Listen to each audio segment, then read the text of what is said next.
저희가 오늘 솔로몬의 마지막을 보도록 하겠습니다. 아마 이 다음부터는 솔로몬에 대한 이야기는 많이 없을 거예요. 오늘 저희가 보는 모습이 솔로몬의 마지막 모습입니다. 1절에 이렇게 이야기합니다. 솔로몬 왕이 바로의 딸 외에 이방 많은 여인을 사랑하였으니 곧 모압과 암몬과 에돔과 시돈과 헷 여인이라. 저희가 열왕기상을 보다 보면 솔로몬이 무엇을 사랑했다라는 표현은 딱 3번밖에 나오지 않습니다. 솔로몬이 처음 왕을 시작할 때 3장에 한 번 나오고, 그 나머지 2번의 솔로몬이 무엇을 사랑했다라는 표현은 오늘 말씀에 2번 나와요. 그런데 솔로몬이 처음에 무엇을 사랑했는지 3장 3절에서 이렇게 이야기합니다. 솔로몬이 여호와를 사랑하고. 솔로몬이 인생의 처음에는 여호와를 사랑했던 것 같아요. 그런데 오늘 솔로몬의 인생의 마지막이 다가왔을 때 이 저자가 이야기하기를 솔로몬이 많은 이방 여인을 사랑했다라고 이야기합니다.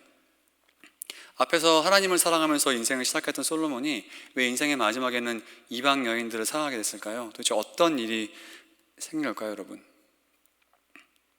2절에 이렇게 이야기합니다. 여호와께서 일찍이 여러 백성에 대하여 이스라엘 자손에게 말씀하시기를 너희는 그들과 서로 통혼하지 말며 그들도 너희와 서로 통혼하게 하지 말라. 그들이 반드시 너희의 마음을 돌려 그들의 신을 따르게 하리라 하셨으나 솔로몬이 그들을 사랑하였더라. 하나님께서 이스라엘 백성에게 말씀하시기를 이 이방 여인들과 이방 사람들과 결혼하면 그들이 섬기는 우상을 너네가 섬기게 될 수 있으니까 이방인들과 결혼하지 말라고 말씀하셨다는 거죠. 그런데 솔로몬이 2장 뒷부분에 그들을 사랑했다라고 이야기합니다. 근데 이건 번역을 좀 다시 해볼 필요가 있어요. 저희가 이 그들을 사랑했다라고 하면 이방 여인들을 사랑했다라고 할 수 있지만, 저희가 번역을 다시 해보면 이렇습니다. 솔로몬이 그들의 신들, 그들의 우상을 사랑했다. 혹은 솔로몬이 그들의 신들과 그들의 우상과 딱 붙어 있었다라고 번역해도 괜찮습니다. 그럼 어떻게 이런 일이 생겼을까요? 이 3절 앞에 이렇게 이야기하죠. 왕은 후궁이 700명이요 첩이 300명이라. 이 앞부분도 번역을 저희가 다시 해야 좀 맞아요. 다시 번역해 보자면 공주들이 7명, 또 후궁이 300명이 있었다라고 번역해 옳습니다. 그 말은 다시 저희가 보자면 솔로몬이 그냥 아무하고나 결혼한 것이 아니라 공주인 사람들 700명, 또 후궁이 300명이니까 적어도 이 솔로몬의 아내 1000명은 저희가 생각할 때 공주이거나 되게 유력한 가문의 딸들임을 이 번역을 해보면 알 수 있습니다. 저희가 지도를 한번 좀 보겠습니다. 솔로몬이 왜 이렇게 이런 사람들 결혼했을까요? 저희가 지도를 보다 보면 저기 왼쪽 아래 이집트가 보이죠? 저희가 잘 알듯이 3장 1절에 솔로몬이 바로의 딸과 결혼했습니다. 그리고 저희가 지난번 시간에 봤죠? 왜 그랬냐면 애굽에서 병거가 났기 때문이죠. 그래서 오늘 본문 앞에 보면 이 10장 마지막 부분에 솔로몬이 병거와 마병을 애굽에서 갖고 왔다라고 합니다. 그러니까 이런 정치적인 이유로 이 바로의 딸인 애굽 여자와 결혼했음을 알 수 있어요. 그리고 저희가 9장을 보면 9장에 이런 말씀도 있습니다. 전에 애굽 왕 바로가 올라와서 게셀을 탕치하여 불사르고 그 성읍에 사는 가나안 사람을 죽이고 그 성읍을 자기 딸 솔로몬의 아내에게 예물로 주었더니, 저희 그 빨간색으로 조그맣게 표시되어 있는 지역 있죠? 이 지역이 게셀이에요. 근데 애굽 왕의 힘이 얼마나 셌든지 여기까지 올라와서 이 땅을 차지했던 것 같습니다. 그런데 이렇게 중요한 땅을 솔로몬이 애굽 왕의 딸과 결혼했을 때 이 바로가 솔로몬에게 이 땅을 주었다라고 이야기합니다. 그러니까 적어도 솔로몬에게는 애굽의 딸과 혼인하는 것이 정치적으로나 되게 좋은 움직임이었다는 거죠. 그러면 오늘 1절에 나온 이 모압 사람, 암몬 사람, 에돔 사람, 시돈 사람, 헷 여인은 도대체 솔로몬에게 어떤 이득이 있었을까요? 저희가 저렇게 지도를 보다 보면 지금 이 암몬, 모압, 에돔, 그리고 저희 하얗게 동그라미 친 윗지역 보이죠? 이게 시돈 지방입니다. 그러니까 결국 솔로몬이 이스라엘을 중심으로 주변 나라에 있는 유력자들의 딸과 결혼했음을 알 수 있습니다. 그리고 헷 사람이라고 나오죠. 1절 마지막에 헷 여인과도 결혼했다고 하는데요, 파란 지역 여러분 보이십니까? 저기 이스라엘 예루살렘 남쪽에 있는 지방이에요. 이스라엘이 가나안을 탈취했을 때 이 지방에 사는 헷 사람을 이렇게 몰아낼 수 없었습니다. 그래서 헷 사람이 결국 여기 그냥 계속 눌러 앉아 살게 돼요. 솔로몬이 헷 사람과 결혼했다는 것은 결국 이 자기 나라 안에 자기가 어떻게 하지 못하는 사람들과 결국 정략적으로 결혼해서 나라를 안정시키려 했다는 거죠. 결국 이 솔로몬이 이 많은 여인들을 사랑했은 이 1000명의 여인을 사랑했던 이유는 자기 나라를 안정하게 하고 정치적으로 안정시키고 싶은 그런 마음이 있습니다.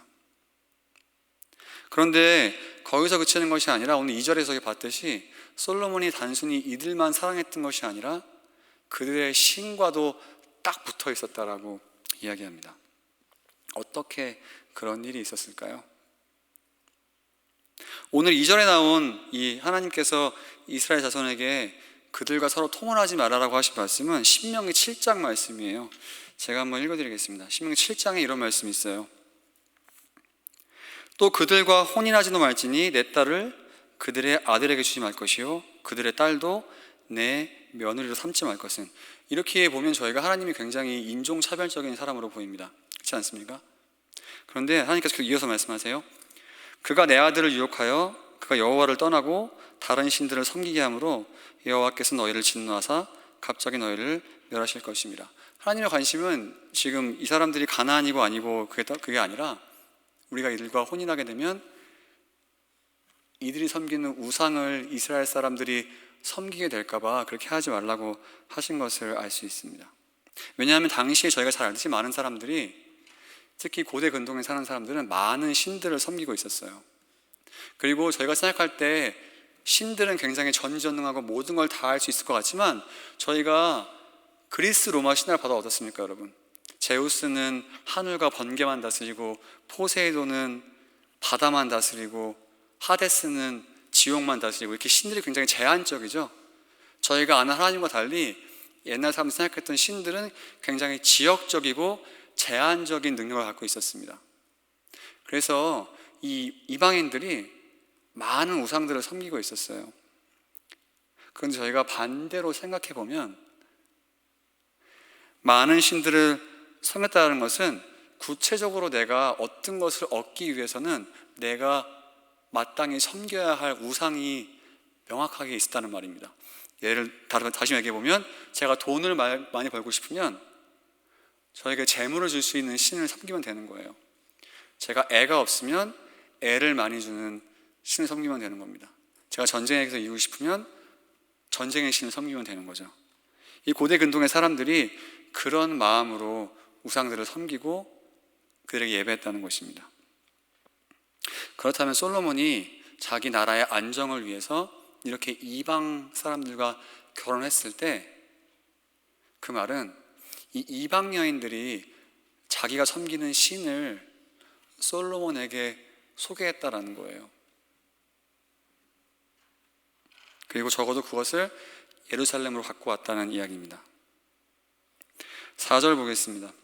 솔로몬이 나이가 많을 때에 그의 여인들이 그의 마음을 돌려 다른 신들을 따르게 하였으므로 왕의 마음이 그의 아버지 다윗 마음과 같이 아니하여 그의 하나님 여호와 앞에 온전하지 못하였으니. 나이가 많을 때라고 이야기하죠. 적어도 솔로몬이 젊을 때는 어떻게 이렇게 이방 신들을 알게 돼도 예배하지 않았나 봐요. 그런데 결국 오랜 시간이 흘러서 솔로몬이 나이가 많았을 때 결국 이 솔로몬도 하나님을 섬기지 않고 우상을 섬기겠다고 오늘 말씀이 이야기하고 있습니다. 하나님 나라의 안정을 지키기 위해서 하나님 나라의 왕이 말씀을 어기고 이방 족속과 결혼을 해서 동맹을 맺게 되죠. 그 가운데 이방 신들도 알게 됩니다. 그리고 이 여인들이 솔로몬에게 돈의 신이 누구인지, 전쟁의 신이 누구인지, 또 사후세계의 신이 누구인지, 또 비를 내리려면 어떤 사람에게, 어떤 신에게 기도해야 되는지, 이런 우상들을 아주 구체적으로 솔로몬에게 소개해 줬을 거예요.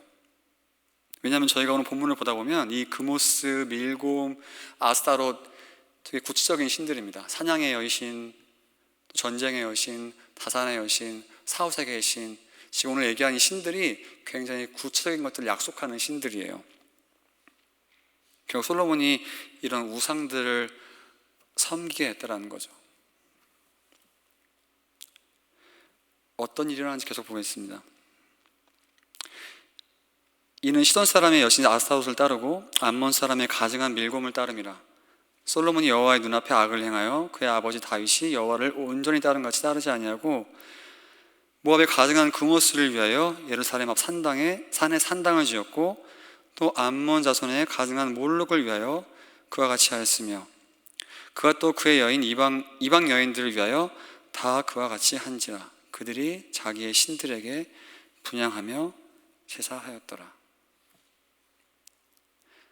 솔로몬이 어떻게 했다라는 거죠? 이방 신들을 따르게 됐고 그것으로 멈추는 것이 아니라 이 예루살렘 앞 산에 우상 신전을 짓기 시작했는데 자기가 결혼한 이 모든 여인들이 그렇게 하게 했다라는 거죠. 그럼 도대체 얼마나 많은 우상의 이 산당을 예루살렘 앞에 졌을까요, 여러분? 근데 여러분, 이것이 얼마나 아이러니한 상황인지 기억하셔야 돼요. 저희가 잘 알듯이 솔로몬은 40년 동안 왕으로 있었습니다. 그 7년 동안 예루살렘에 많은 돈과 많은 시간과 많은 사람을 동원해서 하나님을 예배할 성전을 졌어요. 그런데 그랬던 사람이 지금 그 성전 맞은편 산에 이렇게 수많은 우상을 섬길 산당을 짓고 있습니다. 이것이 얼마나 기가 찰 노릇입니까? 이 4절과 5절에 계속 다윗과 비교하는 모습이 나와요. 그러면서 다윗처럼 솔로몬이 하나님 앞에 온전하지 못했다라고 이야기하죠. 저희가 이 표현을 잘못 이해하면 다윗은 굉장히 완벽한 삶을 살았다라고 이해하기 쉽습니다. 그런데 저희가 열왕기 상하를 보다 보면 다윗이 온전하다는 뜻이 어떤 것인지 잘 알 수 있어요. 오늘 말씀 봐도 알 수 있습니다. 제가 4절부터 7절을 다시 한번 읽어드릴게요. 그래서 하나님께서 다윗이 온전했다고 하는 것이 어떤 것인지 생각해보면 좋을 것 같아요. 솔로몬이 나이가 많을 때 그의 여인들이 그의 마음을 돌려 다른 신들을 따르게 하였으므로 왕의 마음이 그의 아버지 다윗의 마음과 같지 아니하여 그의 하나님 여호와 앞에 온전하지 못하였으니, 지금 다윗이 하나님 앞에 온전하고 솔로몬이 온전하지 않았다는 것을 솔로몬이 우상을 섬기는 것에 비교해서 이야기하고 있습니다. 그러면서 5절에 이는 하고 이어지죠. 시돈 사람의 여신 아스타롯을 따르고 암몬 사람의 가증한 밀곰을 따름이라. 솔로몬이 여호와의 눈앞에서 악을 행하여 그의 아버지 다윗이 여호와를 온전히 따른 것 같지 아니하고, 또 계속 이어지죠. 모압의 가증한 그모스를 위하여 예루살렘 앞 산당에 산당을 지었고, 결국 다윗이 하나님 앞에 온전했다는 뜻은 다윗이 실수를 하지 않고 죄를 짓지 않고 완벽했다는 것이 아니라 적어도 다윗이 많은 실수를 했음에도 불구하고 하나님 말고 다른 우상을 섬기지 않았다는 것이 하나님 보기에 온전했다는 것을 알 수 있습니다. 그러니까 다윗이 완전했다는 것이 아니에요. 제가 잘 알 때 다윗은 많은 실수를 하고 죄도 범했습니다. 그럼에도 불구하고 다윗은 오늘 솔로몬처럼 하나님 외에 다른 우상들을 섬기지 않았다는 거예요. 그것이 하나님 보시기에 온전했다는 것입니다. 그런데 솔로몬은 그렇지 않았다는 거죠. 9절 앞부분에 보면 솔로몬이 마음을 돌려 이스라엘 하나님 여호와를 떠남으로라고 이야기합니다. 결국 1절부터 이어지던 모습이 마지막엔 하나님을 떠났다라고 이야기하고 있어요. 저희가 1절부터 보면 이 솔로몬의 마음이 어떻게 점점 변해가는지 볼 수 있습니다. 1절과 2절에서는 자신의 안정을 위해서 하나님 말씀을 어기고 이방 여인들을 사랑해서 정석의 안전을 만들죠. 그리고 그들의 우상들을 알게 돼서 그들에게 붙어 있게 가까이 있게 됩니다. 그런데 3절에 보니까 솔로몬의 마음이 돌아섰다라고 이야기해요. 하나님으로부터 돌아서서 우상으로 갔다라는 얘기죠. 그러면서 4절과 5절에서는 하나님을 온전히 따른 것이 아니라 우상을 따르기 시작했다라고 이야기하죠. 그리고 7절과 8절에서는 이들을 위해서 산당을 짓기 시작합니다. 그리고 9절에서는 완전히 이제 하나님을 떠났다라고 이야기해요. 저희가 이런 본문을 보면 되게 괴리감을 느끼고 나는 이런 본문과 상관없다라고 생각하기 쉽습니다. 왜냐하면 저희는 다 지금 여기 하나님을 예배하기 위해 나와 있죠. 우리가 내일은 그 법당 가서 부처님 예배드리고 그렇게 하지 않잖아요, 그렇죠? 우리 집에 막 이런 우상의 모양들이 있고 그러지 않지 않습니까? 그래서 우리가 이런 본문을 볼 때마다 나는 적어도 솔로몬과 다르다, 나는 솔로몬처럼 많은 우상을 섬기지 않는다라고 생각하기 쉬운데요. 그리고 또 저희가 이렇게 1000명과 결혼하지 않지 않았습니까? 그래서 나는 솔로몬과 다 같지 않다라고 생각하기 쉽습니다. 그런데 저희가 오늘 본문을 곰곰이 묵상하다 보면 저희 자신의 모습이 솔로몬과 별로 다르지 않음을 알 수 있어요. 여러분, 솔로몬이 이방 여인들과의 정략적인 결혼이 자기에게 안정을 준다고 생각했습니다. 그리고 우리가 생각할 때 우리에게 안정을 준다라고 생각하는 것들이 있어요.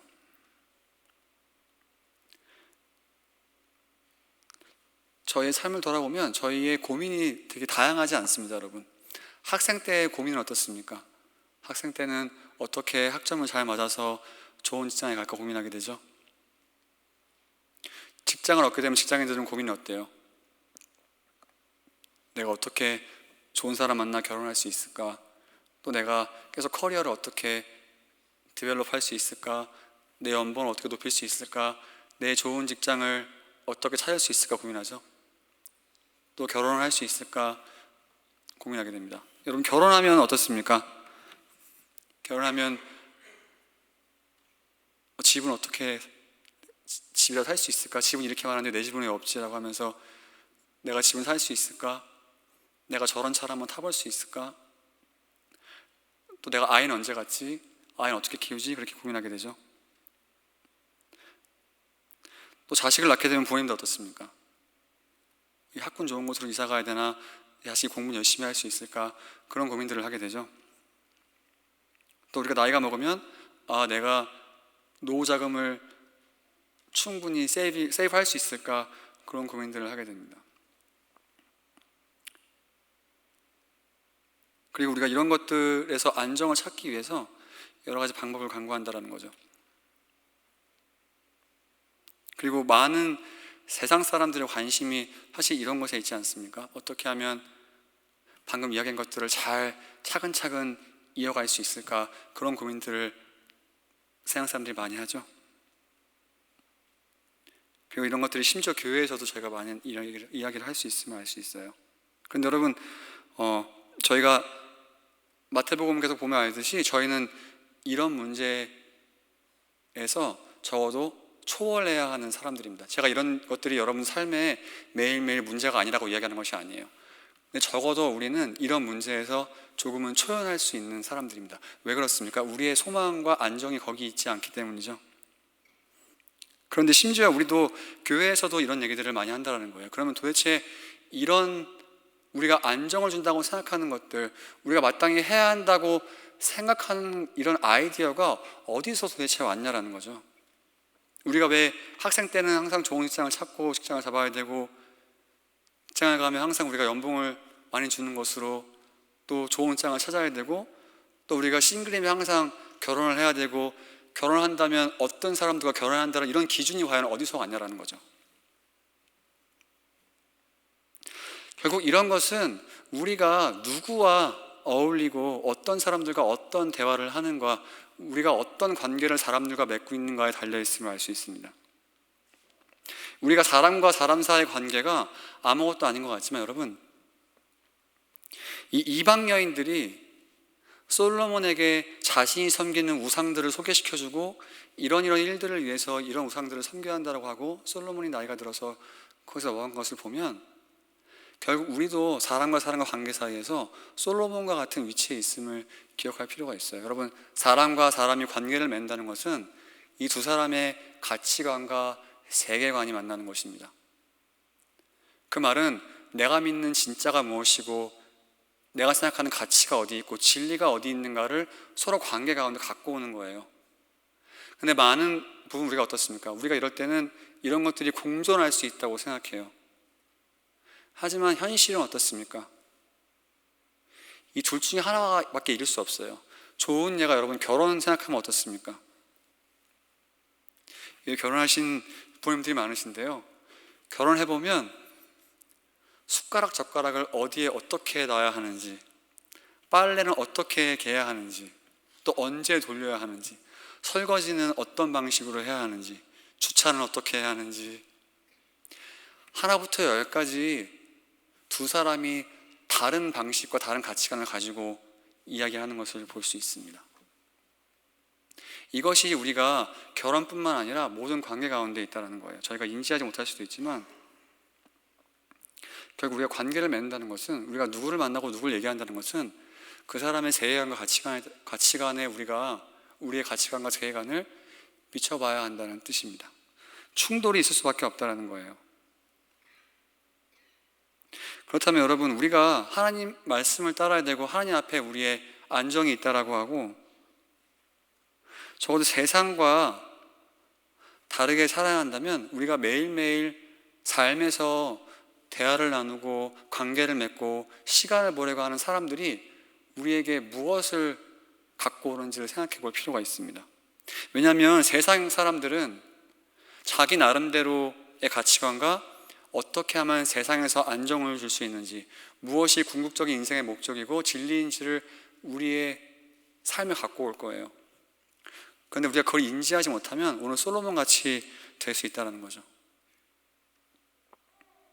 얼마나 사람들이 우리를 불안하게 합니까? 우리가 세상의 방법대로 살아가지 않으면 너 그렇게 살면 안 된다, 괜찮겠어? 라고 이야기해요. 너 지금 그 나이인데 결혼 못해도 괜찮겠냐? 라고 물어봐요. 너 이런 사람과 연애하지 않아도 괜찮겠냐? 너 이런 직장 가지 않아도 괜찮겠어? 너 지금 연봉이 이거밖에 안 되는데 괜찮겠어? 너 집이 없는데 괜찮겠니? 너 학군이 안 좋은데 괜찮겠어? 자식 교육 괜찮을까? 이런 것들을 계속 우리가 갖고 온다는 거죠. 그럼 자기 나름대로 해결책을 계속 우리에게 주려고 한다는 거예요. 이렇게 해야 너의 삶이 안정되고 네가 평안을 얻는다라고 이야기한다는 거죠. 그런데 여러분, 우리의 궁극적인 평안과 안정이 어디 있습니까?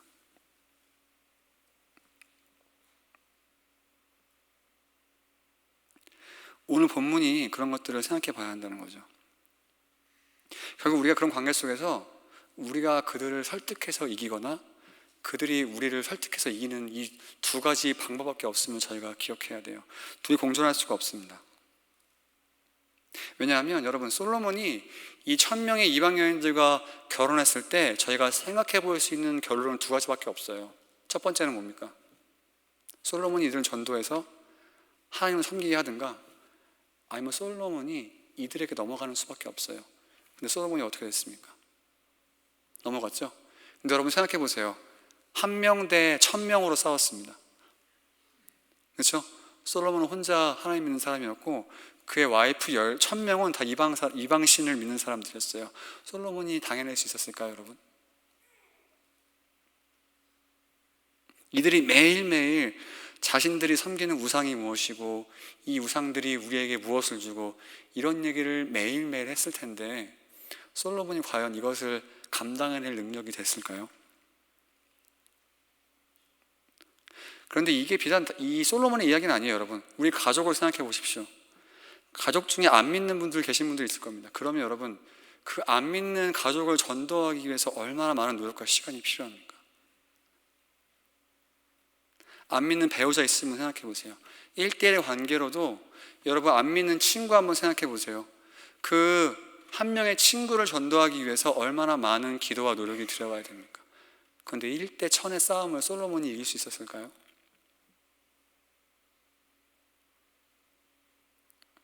그럼 여러분, 지금 우리가 솔로몬의 이야기를 보면 생각해 봐야 할 것은 내가 지금 내 주변에 가까이 지내는 사람들이 누구인지, 나에게 큰 영향을 주는 사람들은 누구인지, 우리가 무엇을 대화하고 있는지 생각해 보셔야 돼요.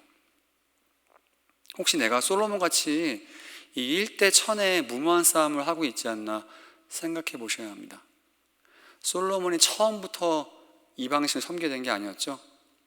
나이가 먹고 나서 결국 솔로몬도 이길 수 없음을 저희가 보았습니다.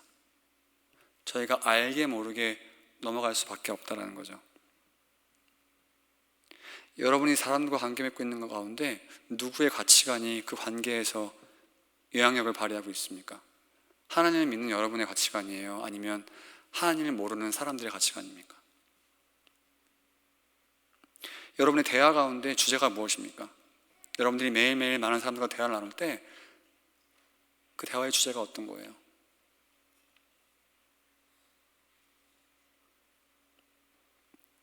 우리가 관계 가운데 과연 이 관계 안에서 이기고 있는 것이 어떤 가치관인지, 우리의 대화가 무엇인지 알 필요가 있다는 거죠. 로마서에서 그래서 이렇게 이야기합니다. 로마서 12장이에요. 다 아시는 말씀입니다. 12장 1절에서 이렇게 이야기해요. 그러므로 형제들아, 내가 하나님의 모든 자비하심을 너희를 권하노니 너희 몸은 하나님 기뻐하시는 거룩한 산 제물로 드리라. 이는 너희가 드릴 영적 예배니라. 너희는 이 세대를 본받지 말고 오직 마음을 새롭게 함으로 변화를 받아 하나님의 선하시고 기뻐하시고 온전하신 뜻이 무엇인지 분별하도록 하라. 우리가 매일매일 삶에서 관계 가운데, 대화 가운데 그러고 있냐라는 거죠. 혹시 여러분, 나에게 이 이방 여인들처럼 이런 세상의 가치관을, 이런 세상의 영향력을 우리에게 끼치는 사람들이 있다면, 그리고 혹시 우리가 분별 없이 그런 사람들과 붙어 있다면, 여러분 오늘 솔로몬을 생각하셔야 됩니다. 그들과 붙어 있으시면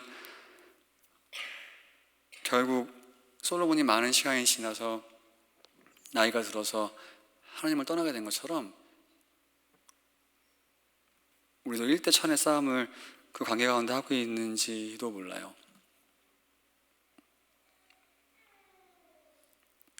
그래서 여러분들께서 매일매일 삶에서 도대체 누구를 가까이 하고 누구를 멀리해야 되고 어떤 사람을 분별해야 될지, 어떤 대화를 분별해야 할지 하나님께 그런 지혜를 오늘 로마서 말씀처럼 구하셔야 합니다. 이 싸움을 이긴 사람이 열왕기상에 있어요. 제가 뒤에 보면 엘리야가 이 바알 선지자 450명과 싸워서 이기게 됩니다. 적어도 엘리야가 솔로몬과 달랐던 건 이 엘리야가 하나님 말씀이 진짜인지 아닌지 자기 목숨을 걸고 그들과 싸워요. 그럼 우리 관계 가운데 그런 사람들과 있을 때 이 엘리야처럼 목숨을 걸고 하나님 말씀이 진짜인지 아닌지 한번 싸워볼 만한 용기가 있냐라는 거죠. 그게 없다면 저희도 오늘 솔로몬처럼 흘러가고 말겠죠. 다윗도 여러분 마찬가지입니다. 다윗 주변에 이 많은 사람들이 다윗의 인생의 결정적인 순간에 어때요? 사울을 죽여버리자라고 이야기할 때 다윗이 어떻게 합니까? 당장 쉽게 왕이 될 수 있음에도 불구하고 그것을 포기하고 그들의 말에 아니라라고 이야기하고 하나님 말씀에 순종하죠. 그런 결단이 우리 안에 과연 있냐라는 거죠. 아니면 적어도 여러분 요셉은 어떻습니까? 요셉이 굉장히 지혜로운 모습을 보여줍니다. 제가 읽어드릴게요. 저희 창세기 39장입니다. 그 후에 그의 주인 아내가 요셉에게 눈짓하여 동침하기를 청하니, 요셉이 잘생겼나 봐요. 그래서 요셉에게 계속 와서 같이 자자라고 이야기하는 겁니다. 이 이방 여인처럼 계속 요셉을 꿰는 거예요. 요셉이 거절하면 자기 주인의 아내에게 이르되, 내 주인이 집안의 모든 소유를 간섭하지 아니하고 다 내 손에 유탁하였으니 이 집에 나보다 큰 이가 없으며 주인이 아무것도 내게 금하지 아니하였어도 금한 것은 당신뿐이니 당신은 그의 아내임이라. 그런즉 내가 어찌 큰 악을 행하여 하나님께 죄를 지으리까. 적어도 하나님께서 보시면 알았던 것 같아요. 그런데 이 여인이 멈추지 않아요. 이 여인이 날마다 요셉에게 청하였으니, 그러니까 볼 때마다 계속 같이 자자라고 했다라는 거죠. 근데 요셉이 듣지 아니하여 동침하지 아니할 뿐더러 함께 있지도 아니하니라. 그러할 때 요셉이 그 일을 하러 그 집 안에 들어갔더니 그 집 사람은 하나도 거기에 없었더라. 그 여인이 그의 옷을 잡고 이르되 나와 동침하자. 그런데 요셉이 자기의 옷을 그 여인의 손에 버려두고 밖으로 나가매. 요셉이 도망갔다라는 거예요. 그럼 여러분, 우리가 만나는 사람들, 대화관을 생각해 볼 때 여러분, 이길 수 없을 것 같으면 오늘 요셉처럼 도망가는 것도 한 선택일 수 있습니다. 아니면 엘리야처럼 그 관계 가운데 하나님 말씀으로 목숨 걸고 싸워서 이길 결단을 하시던가, 그게 아니면 오늘 솔로몬처럼 시간이 지나면 결국 우리도 그렇게 될 거라는 이야기예요.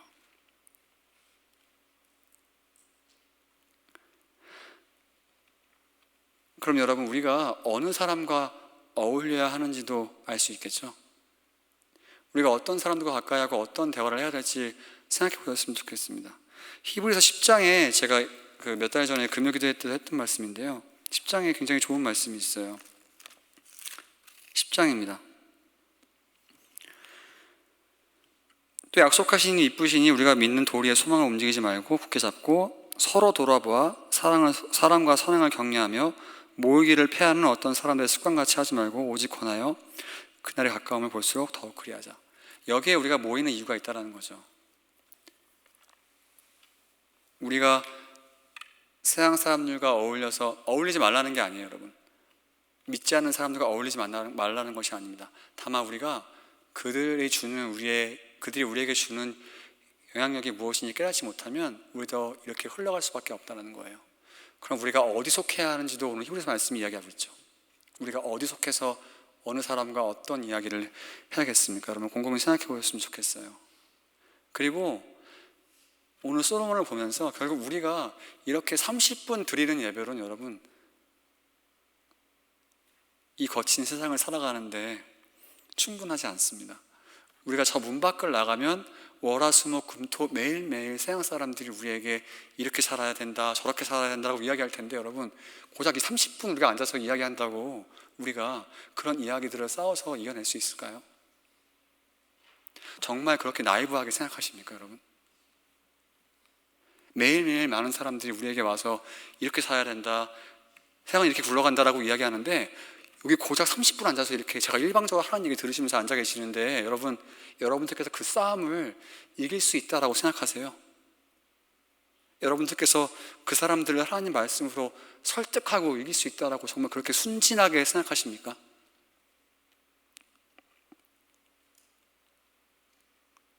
그 본문이 우리 교회에서 하는 대화도 생각해 보게 하죠. 우리 교회에서 하는 대화들은 여러분 어떻습니까? 온갖 삶의 고민들을 갖고 오죠. 우리의 삶과 직장과 가정과 여러 가지 문제를 갖고 오지만 우리가 교회 안에서 그 문제들에 대한 해결책은 어떻습니까, 여러분? 과연 우리가 하는 대화의 주제와 그에 대한 해결책들이 세상 사람들과 다르다라고 자신 있게 이야기할 수 있으세요? 오히려 같이 하나님 말씀을 보고 어떻게 살까 같이 기도하고 격려하는 것이 아니라 이런 사람들이 이렇게 한다더라 하면서 고민하는 것이 우리의 모습 아닙니까? 근데 이 모습이 지금 예루살렘 하나님 성전 앞에서 산당을 짓고 예배하는 솔로몬의 모습과 다르다라고 정말 이야기할 수 있을까요, 여러분? 솔로몬의 죄의 결과가 이렇게 됩니다. 9절부터 제가 읽어드릴게요. 솔로몬이 마음을 돌려 이스라엘 하나님 여호와를 떠남으로 여호와께서 그에게 진노하시니라. 여호와께서 일찍이 2번이나 그에 대해 나타나시고 이에 대해 명령하사 다른 신을 따르지 말라 하셨으나 그가 여호와의 명령을 지키지 않았으므로 여호와께서 솔로몬에게 말씀하시되 내게 이러한 일이 있었고 또 내가 내 언약과 내게 명령한 법도를 지키지 아니하였으니 내가 반드시 이 나라를 내게서 빼앗아 내 신하에게 주리라. 그러나 내 아버지 다윗을 위하여 내 세대에는 이런 일을 행하지 아니하고 내 아들의 손에서 빼앗으려니와 오직 내가 이 나라를 다 빼앗지 아니하고 내 종 다윗과 내가 택한 예루살렘을 위하여 한 지파를 내 아들에게 주리라 하였더라. 결국 이 통일 왕국이 사울, 다윗, 솔로몬, 이 솔로몬 때에 끝나버려요. 이 이후에는 북이스라엘, 남유다로 끝나버립니다. 그런데 여러분, 여기서 굉장히 이상한 점이 하나 있어요. 여러분, 오늘 말씀을 들으시면서 어떻습니까? 마음에 막 찔리시는 분도 계시고 자기 자신을 돌아보는 분도 계실 겁니다. 그럼 우리가 어떻게 해야 하죠? 우리가 우리 자신을 돌아보고 마음에 찔리는 것이 회개하고 그러지 않아야 하지 않습니까? 그런데 오늘 솔로몬을 보면 이렇게 말씀을 지금 여호와께서 말씀하신 거예요. 솔로몬에게 11절에 말씀하십니다. 하나님께서 이렇게 말씀하신 거예요. 너 때문에 네 나라가 갈라질 거라고 얘기했으면 적어도 정상적인 사람이라면 어떻게 해야 돼요, 여러분? 하나님께서 우리 제일 말씀하시면 회개하고 돌이켜야겠죠? 솔로몬이 그랬다라는 표현이 없어요. 이것이 다윗과 솔로몬의 결정적인 차이입니다. 다윗은 적어도 하나님께서 네 죄가 이렇다라고 말씀하셨을 때 하나님 잘못했습니다라고 회개했어요. 근데 솔로몬은 그렇지 않았다라는 거죠. 한번 볼까요? 사무엘하 12장입니다. 다윗이 밧세바랑 동침했을 때예요. 나단이 와서 다윗을 막 책망합니다. 그런데 다윗이 그 말을 듣자마자 이렇게 얘기해요. 13절이에요. 다윗이 나단에게 이르되 내가 여호와께 죄를 범하였노라 하며 나단이 다윗에게 말하되 여호와께서 당신의 죄를 사하셨나니 당신이 죽지 아니하려니와. 또 볼까요? 사무엘하 24장입니다.